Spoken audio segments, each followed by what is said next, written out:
বাকি মাত্র একদিন। আগামীকাল সংযুক্ত আরব আমিরাতে শুরু হচ্ছে এশিয়া কাপ ক্রিকেটের 17তম আসর। টি-20 সংস্করণের এই টুর্নামেন্ট দিয়ে অনেকেরই এশিয়া কাপে অভিষেক হতে চলেছে। মহাদেশীয় শ্রেষ্ঠত্বের মঞ্চে সবাই নিজেকে প্রমাণ করতে মুখিয়ে আছেন। প্রথমবারের মতো এশিয়া কাপে খেলতে নেমে জ্বলে উঠতে পারেন এমন উঠতি তারকাও আছে কয়েকজন।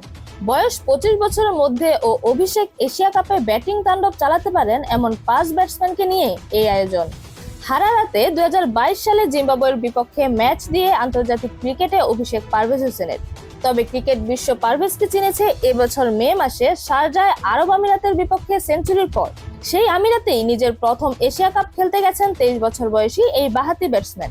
এই মুহূর্তে পারভেজ দারুণ ছন্দেও আছেন। এবছর 12 ইনিংসে 22 ছক্কা মেরেছেন পারভেজ, যা বাংলাদেশের ব্যাটসম্যানদের মধ্যে দ্বিতীয় সর্বোচ্চ। রান করেছেন 153.80 স্ট্রাইক রেটে, যা এবছর কমপক্ষে 30 বল খেলা বাংলাদেশি ব্যাটসম্যানদের মধ্যে সর্বোচ্চ। আইসিসি টি-20 র্যাঙ্কিং এ 1 নম্বর ব্যাটসম্যান অভিষেক শর্মার ব্যাটিং সামর্থ্য বোঝানোর জন্য এই তথ্যই যথেষ্ট। আন্তর্জাতিক টি-20তে অভিষেক হওয়ার মাত্র 1 বছরের মধ্যে নিজেকে শীর্ষে নিয়ে গেছেন 25 বছর বয়সী এই ব্যাটসম্যান। ভারতের হয়ে এখন পর্যন্ত 16 বার ব্যাটিংয়ে নেমে 2টি করে 50 ও সেঞ্চুরিতে করেছেন 535 রান, স্ট্রাইক রেট 193.85, ছক্কা মেরেছেন 41টি। আন্তর্জাতিক টি-20তে তার অভিষেকের পর থেকে টেস্ট খেলুড়ে দেশের ব্যাটসম্যানদের মধ্যে এর চেয়ে বেশি ছক্কা আর কারো নেই। গত ফেব্রুয়ারিতে ইংল্যান্ডের বিপক্ষে উপহার দেন 135 রানের ইনিংস, যা টি-20তে কোনো ভারতীয় ব্যাটসম্যানের ব্যক্তিগত সর্বোচ্চ। আন্তর্জাতিক টি-20তে নিজের প্রথম 2 ম্যাচেই 0 রানে আউট, তবে তৃতীয় ম্যাচেই পাকিস্তানের হয়ে দ্রুততম সেঞ্চুরি অর্থাৎ 44 বলে হাসান নওয়াজ বুঝিয়ে দেন তাকে সুযোগ দিয়ে নির্বাচকেরা ভুল করেননি। যদিও এরপর খুব একটা ধারাবাহিকতা দেখাতে পারেননি নওয়াজ। পাকিস্তানের হয়ে এখন পর্যন্ত 19 ম্যাচ খেলে 9 বারই আউট হয়েছেন এক অঙ্কের ঘরে, ডাক মেরেছেন 5 বার। কিন্তু 23 বছর বয়সী এই ব্যাটসম্যানের বিশেষত্ব অন্য জায়গায়। খুব দ্রুত রান তুলতে পারেন, ছক্কা মারার ক্ষেত্রেও পটু। 167.44 স্ট্রাইক রেট সেই কথাই বলছে। আন্তর্জাতিক টি-20তে তার 4-এর চেয়ে ছক্কার সংখ্যাই বেশি, 4 21টি এবং ছক্কা 34টি। এবছর টেস্ট খেলুড়ে দেশের ব্যাটসম্যানদের মধ্যে টি-20তে তার ছক্কাই সর্বোচ্চ। আন্তর্জাতিক ক্রিকেটে তার পা পড়েছে প্রায় 2.5 বছর আগে, তবে বিশ্ব ক্রিকেটে তিনি সাড়া ফেলে দেন গত বছরের অক্টোবরে ইমার্জিং এশিয়া কাপে। আফগানিস্তান এই দলকে চ্যাম্পিয়ন করার পথে 5 ইনিংসে 122.66 গড়ে করেন 368 রান। সবকটিতেই করেন 50 পেরোনের স্কোর। সেদিকুল্লাহ আতালকে এরপর আর পেছনে ফিরে তাকাতে হয়নি। 24 বছর বয়সী এই বাঁহাতি ব্যাটসম্যান এখন আফগানিস্তান জাতীয় দলের নিয়মিত মুখ।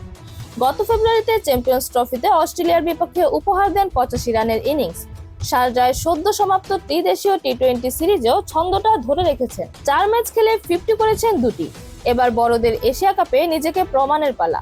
আন্তর্জাতিক ক্রিকেটে তার অভিষেকও হয়েছে 2.5 বছর আগে, কিন্তু সুযোগগুলো কাজে লাগাতে পারেননি। অস্ট্রেলিয়া ও ভারত সফরে 3টি টি-20 খেলে করতে পারেন মাত্র 15 রান। এরপর কামিল মিশারাকে শ্রীলঙ্কা দল থেকে বাদ দেওয়া হয়। সেই মিশারা লঙ্কান দলে ফেরেন জিম্বাবুয়ে সফরের সদ্য সমাপ্ত টি-20 সিরিজ দিয়ে। 24 বছর বয়সী ব্যাটসম্যান এবারের সুযোগটা 2 হাতে লুফে নেন।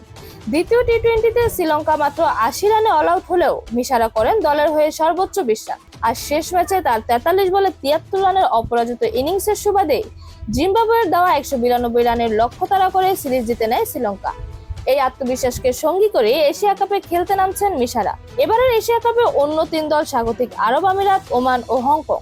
এদের মধ্যে ওমান এবারই প্রথম এশিয়া কাপ খেলতে যাচ্ছে। এই দলে 25 বছরের কম বয়সী কোনো ব্যাটসম্যান নেই। হংকং দলেও তরুণ কোনো ব্যাটসম্যান নেই, যিনি এবারই প্রথম এশিয়া কাপ খেলতে যাচ্ছেন। তবে আরব আমিরাতের আলিশান শারাফুর দিকে ক্রিকেট প্রেমীরা চোখ রাখতে পারেন। 22 বছর বয়সী এই টপ অর্ডার ব্যাটসম্যান গত মে মাসে বাংলাদেশের বিপক্ষে ঐতিহাসিক সিরিজ জয়ের ম্যাচে 68 রানে অপরাজিত ছিলেন।